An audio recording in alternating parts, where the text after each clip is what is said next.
नमस्ते, यहाँहरूलाई स्वागत छ समष्टि नेपाल अनलाइन मिडियाको यो विशेष प्रस्तुतिमा। म मधुकर बस्नेत आजदेखि यहाँहरूलाई एउटा विशेष प्रस्तुति लिएर हरेक साता उपस्थित हुनेछु।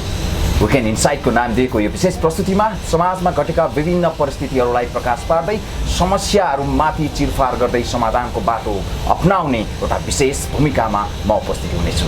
र आज पनि म यो विशेष श्रृङ्खला लिएर यहाँहरू समस्या प्रस्तुत भइसकेको छु। आज म थानको चन्द्रगिरीमा अवस्थित त्रिभुवन पार्कको विषयमा खोज तलास गर्नको लागि र विभिन्न समसामयिक घटना परिघटनालाई चिर्दै वास्तविकता यहाँहरू समक्ष राख्नको लागि जमर्को कसेर कम्मर कसेर प्रकृति प्रतिष्ठानका अध्यक्ष ज्यूसँग भलाकुसारी गर्नको लागि म उपस्थित भएको छु। यहाँहरूलाई यो कार्यक्रममा स्वागत गर्न चाहन्छु र आजका शहीद स्मारक प्रकृति प्रतिष्ठानका अध्यक्ष मदन ताम्राकार ज्यूलाई स्वागत गर्नको लागि म यहाँ तुर्छु। नमस्ते, स्वागत छ यहाँलाई हाम्रो यो विशेष कार्यक्रममा। आराम हुनुहुन्छ? हजुर, आराम छ। आजको साक्षात्कार, आजको कुराकानी स्टार्ट गर्नुभन्दा अगाडि मदन ताम्राकार को हुनुहुन्छ, उहाँको जन्म र कसरी यो प्रतिष्ठान केही कुराहरू मेरा दर्शकलाई बताइदिनु भयो भने आभारी हुने थिएँ। हजुर, म 2014 साल असार 20 गते मेरो जन्म मिति हो। म विभिन्न व्यवसायी सानातिना उद्योगहरू सञ्चालन गर्दै सामाजिक कार्य पनि अब निरन्तर गर्दै आएको हुनाले अब सामाजिक सेवा भनेको आफ्नो देशको सेवा हो भन्ने मलाई लाग्छ। त्यसकारण आफ्नो इमान साथ आफ्नो कर्म र कर्तव्य वहन गर्ने मेरो चाहिँ सानैदेखि प्रणय रहेको छ। यहाँ चाहिँ उपत्यकाको रैथानी बासिन्दा, यहीँ जन्म भयो, यहीँ नै सामाजिक क्रियाकलापमा व्यस्त हुनुभयो। तर अभागी पनि हुनुहुँदो रहेछ। तपाईँकै कार्यकालमा यत्रो इतिहास बोकेको 2011 सालदेखि मूर्धन्य व्यक्तित्वहरूले सम्हालेको यो प्रकृति प्रतिष्ठान आज अरूकै व्यवस्थापन समितिमा गयो भन्ने समाचारहरू देखिरहँदाखेरि यहाँले कस्तो महसुस गरिरहनु भएको छ? समाचार सुन्नु भएको छ? यो विषयमा केही जानकारी छ? हजुर, केही मैले सुनेको छु, केही सकारात्मक केही नकारात्मक यस्तो समाचार सुनेको छु। अब त्यो समाचारहरू सुन्दै गर्दाखेरि मलाई पनि मनमा जिज्ञासाहरू लाग्छ। अब यो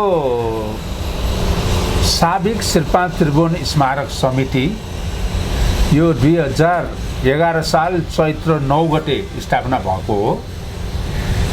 यो संस्थाका संरक्षक र संयोजक संस्थापक सदस्यहरू 9 जना, खासै गरी 8 जना हो। 8 जनामा यो केशर शमशेर जङ्गबहादुर राणा, मातृका प्रसाद कोइराला, श्री गणेशमान सिंह, केशरजङ रायमाझी अनि प्रेम बहादुर कंसाकार, अक्षरै देखिनँ मैले, भद्रकाली मिश्र अनि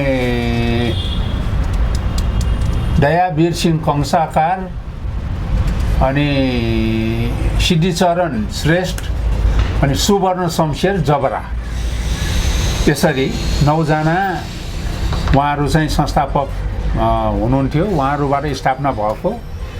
अब उहाँहरूले यो संस्था सञ्चालन गर्दै जाँदाखेरि 2024 सालमा वैशाख 25 गते तत्कालीन जिल्ला कार्यालय काठमाडौँमा विधिवत दर्ता भएको हो। सामाजिक संस्था ऐन 2016, सामाजिक संस्था ऐन 2034मा यसको परिमार्जन हुँदै आयो, दर्ता हुँदै आयो।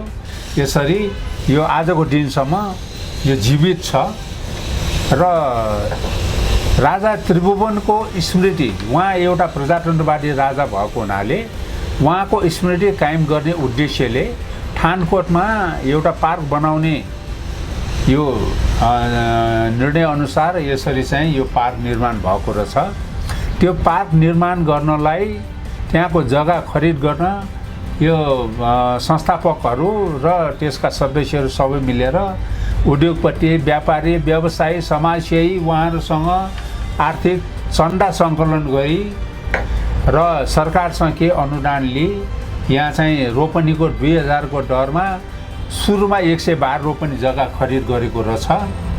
र जिल्ला अञ्चलाधीश कार्यालयबाट यो चाहिँ कार्य सञ्चालन गर्न र मुआवजा वितरण गर्न अञ्चलाधीश कार्यालयमा यस संस्थाबाट त्यो पैसा पठाएको त्यो कागजात सक्कली प्रमाण कागजातहरू छ र पछि फेरि 40-45 रोपनी जग्गा थप गर्नलाई जिल्ला प्रशासन कार्यालय काठमाडौँबाट यो प्रशासनिक सहयोग र संस्थाको आर्थिक लगानीमा फेरि जग्गा थप भई यो चाहिँ पिकनिक स्थल समेत निर्माण भएको म जानकारी गराउन चाहन्छु।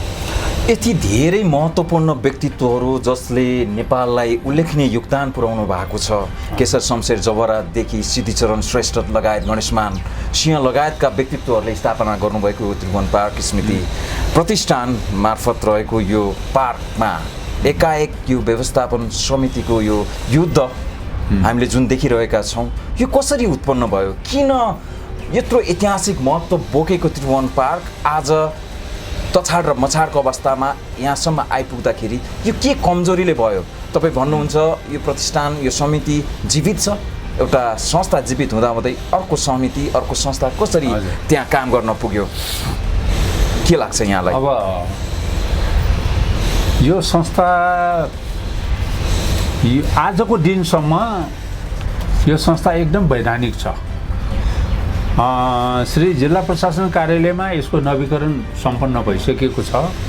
यो पार्कको जग्गाको भूमिकर स्थानीय सरकारलाई बुझाउने काम भएको छ। नेपाल सरकारलाई राजस्व बुझाउने काम सम्पन्न भइसकेको छ। विद्युत प्राधिकरणको चाहिँ बिजुलीको महसुलहरू ठिक समयमा भुक्तानी गरेको छ। स्थानीय सरकार चन्द्रगिरी नगरपालिकालाई मनोरञ्जन कर भुक्तानी गर्ने त्यो एकदम नियमित तरिकाले सम्पन्न भइसकेको छ। अब यहाँ तपाईँले प्रश्न गर्नुभए जस्तै यो संस्था कसरी विवादमा पर्यो भन्ने कुराको सवालमा मेरो विचारमा त यो विवादमा नपर्नुपर्ने हो। अब विवाद भनेको यो संस्थाको नाउँमा जग्गा ढनी प्रमाण पूर्जा र तिरो बुझाउनेदेखि लिएर नियमित गर्दै आएको अवस्थामा बागमती प्रदेश सरकार मुख्यमन्त्री तथा मन्त्री परिषदको कार्यालयबाट यो प्रदेश सरकार अन्तर्गत राखी सञ्चालन गर्ने भन्ने निर्णय भयो भन्ने हामीले चाहिँ यहाँ एउटा पत्र मार्फत जानकारी आयो। आइसकेपछि यो के हो त, यो संस्था त आफ्नै अब चाहिँ यो त स्वायत्तता प्राप्त संस्था हो, यसरी बागमती प्रदेश सरकारले किन यसो गर्यो भन्ने कुरा एउटा ठुलो जिज्ञासा त रह्यो। यो समितिलाई एउटा आरोप छ।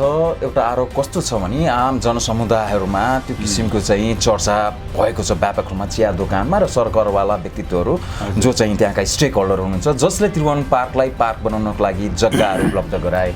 2000 रुपियाँ प्रति रोपनीका दरले आफ्नै भोगचलन गरेको निजी जमिनलाई प्रतिष्ठान मार्फत लिएर आए। उहाँहरूको गुनासो अथवा आरोप के छ भने मदन ताम्राकार नेतृत्वको व्यवस्थापन समितिले त्रिभुवन पार्कलाई खण्डीकरण गर्यो, निजीकरण गरायो, प्राइभेट कम्पनीलाई रातारात एग्रिमेन्ट गरेर पैसाको चलखेल गरेर कुव्यवस्थापन र हामीले म्यानेजमेन्ट गर्न सकेनौँ भन्ने नाममा चाहिँ चलखेल गर्यो भन्ने आरोप लगाएको छ। यसलाई कसरी खण्डन गर्न सक्नुहुन्छ?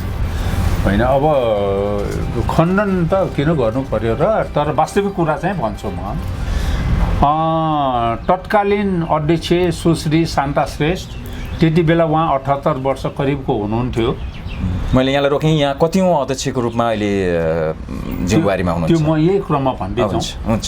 अनि उहाँ हुनुहुन्थ्यो, उहाँ 63 कि 64 सालमा अध्यक्ष हुनुहुन्थ्यो। उहाँभन्दा अगाडि 22-23 वर्षसम्म निवर्तमान प्रधानमन्त्री कीर्तिनिधि विष्ट हुनुहुन्थ्यो। अनि उहाँको अवधि सिद्धिएपछि शान्ता श्रेष्ठ निर्विरोध निर्वाचित हुनुभयो र यो कमिटी सञ्चालन हुँदै आयो। हुँदै आउँदाखेरि 62-63 आन्दोलन भयो। त्यो जनआन्दोलनबाट यो आर्थिक सङ्कटहरू पर्यो। त्यहाँ पार्कमा प्रवेश एकदमै न्यून हुँदै गयो। अब यो संस्थाको आय स्रोत भनेको पार्कमा प्रवेश गर्ने आगन्तुकहरूको टिकट बाहेक अरू छैन। त्यस्तो अवस्था हुँदै जाँदाखेरि यो त्यसको चाहिँ असर, आन्दोलनको असर पार्कमा पनि पर्यो र त्यो क्रम अगाडि बढ्दै बढ्दै जाँदा जस्तै अब संविधान बनाउने लगायतको यो एउटा समाजसेवी धेरै अब यो साझा हाम्रो साझा यातायात साझा पेट्रोल पम्प साझा पसलको अध्यक्ष पनि हुनुहुन्थ्यो उहाँ त्यस्तो एकदम आदरणीय व्यक्तित्व हुन्थ्यो उहाँले मलाई चाहिँ अब यता दौडधुप गर्नुपर्छ अरू सक्दैन तिमी सक्छौ तिम्रो साथमा हामी छु भनेर उहाँले मलाई आश्वासन दिएपछि उहाँलाई निर्देशन जस्तो दिएपछि म चाहिँ मानेको हुँ अब जुन दिनदेखि मैले कार्यवाहक अध्यक्ष पाएँ म सरकारी निकायमा प्रदेश सरकारमा धाउने कामहरू निरन्तर गरेँ चन्द्रगिरी नगरपालिकामा गएँ वडाहरूले पनि आफ्नो यथाशक्य चाहिँ अब सुझावहरू दिनुभयो यसरी अगाडि यो समस्याको बिचमा यसरी अगाडि बढ्दाखेरि अहिले 2-3 वर्ष भयो नगरपालिकाले अलिकति सहयोग गर्यो अलि विकास निर्माणहरू भयो आम्दानीको स्रोत अलिकति बढेको छ यसले गर्दा कर्मचारीले तलब खुवाउनलाई समस्या छैन अब पिकनिक सिजन भनेको 4 महिना 4.5 महिना हो त्यतिको आम्दानीको भरमा अब वर्षौँसम्मको तलब खुवाउन गाह्रो छ रिटायर भइसकेको मान्छेहरूको अनुदान दिन सकेका छैन अब यो आम्दानी बढेको र बालको कारणले गर्दाखेरि उहाँहरूलाई चाहिँ 2-3 महिनामा एकपटक त्यसरी अलिअलि दिने गरेका छौँ यसले गर्दाखेरि झन्डै मेरो विचारमा अब एकिन त हिसाब हेर्नै पर्छ 30%, 35%, 40% सम्मको उहाँहरूको चाहिँ पैसा बाँकी अब 50-55% 60% जति बाँकी होला त्यसरी चाहिँ गएको छ भनेपछि यो बिचमा जब त्रिभुवन पार्कले सही ढङ्गले चाहिँ अगाडि बढ्न सकेन गति लिन सकेन त्यहाँका पूर्वाधारका मर्मत सम्हारका कुराहरू कर्मचारीका तलब सुविधाका कुराहरूमा प्रतिष्ठानले चाहिँ केही पनि हामीसँग कोष नभएको कारणले त्यहाँनिर खर्च गर्ने त कोष नभएसम्म त खर्च गर्ने कुरा भएन यहाँले स्थानीय सरकारलाई त्यो अपनत्व लिऊ भनेर आफैले प्रस्ताव लिएर जानुभयो होइन त मलाई जहाँसम्म याद छ म पनि 2074 सालदेखि 79 सम्मको जनप्रतिनिधि थिएँ नगरसभाबाट स्थानीय मातहतमा चाहिँ त्रिभुवन पार्कलाई लिएर आउने भनेर निर्णय पनि भएको थियो पछि यो अदालतबाट चाहिँ त्यसलाई चाहिँ सँगै सरकारमा दर्ता भएर काम गरिरहेको एउटा संस्थालाई चाहिँ स्थानीय सरकारले त्यसलाई चाहिँ नि नोक्सानी पुर्याउनु हुन अथवा त्यसलाई हस्तक्षेप गर्न हुँदैन भनेर चाहिँ केस हारेको त्यो घटना मलाई पनि थाहा छ यद्यपि त्यतिखेर हामीलाई पनि लाग्थ्यो म पनि त्यहीँ जन्मे हुर्के अधिकांशले त्यहाँ त्रिभुवनको शालिग भूकम्पको बेलामा लड्दाखेरि त्यो त्रिभुवनको शालिग जुन शालिगलाई जुन राजाको शालिग जुन त्रिभुवनलाई देखाएर त्यत्रो 109 रोपनी अझ त्योभन्दा बढी रोपनीहरू पार्कको नाममा चाहिँ अधिकरण गरिएको थियो त्यही राजाको शालिग ढल्दाखेरि तपाईँहरूको आत्मा रोएन त्यो 3-4 वर्ष त्यत्तिकै लेउ लाएर ढोकामा बसेको थियो निश्चय रूपमा रुन्छ त्यतिखेर तपाईँले जुन भन्नुभयो साझा बसका मूर्धन्य व्यक्तिहरूले त्यसरी सल्लाह र सुझाव दिएर मैले चाहिँ कार्यवाहक सम्हालिरहँदाखेरि त्यहाँनिर त धेरै लाग्थ्यो नि 2-3 लाखको कुरा थियो होला त्यसलाई चाहिँ क्रेन लाएर वेल्डिङ गरेर रङरोगन गरेर अगाडि स्थापना गर्न तर 4 वर्षदेखि त्रिभुवनको शालिग त यसै लडिरह्यो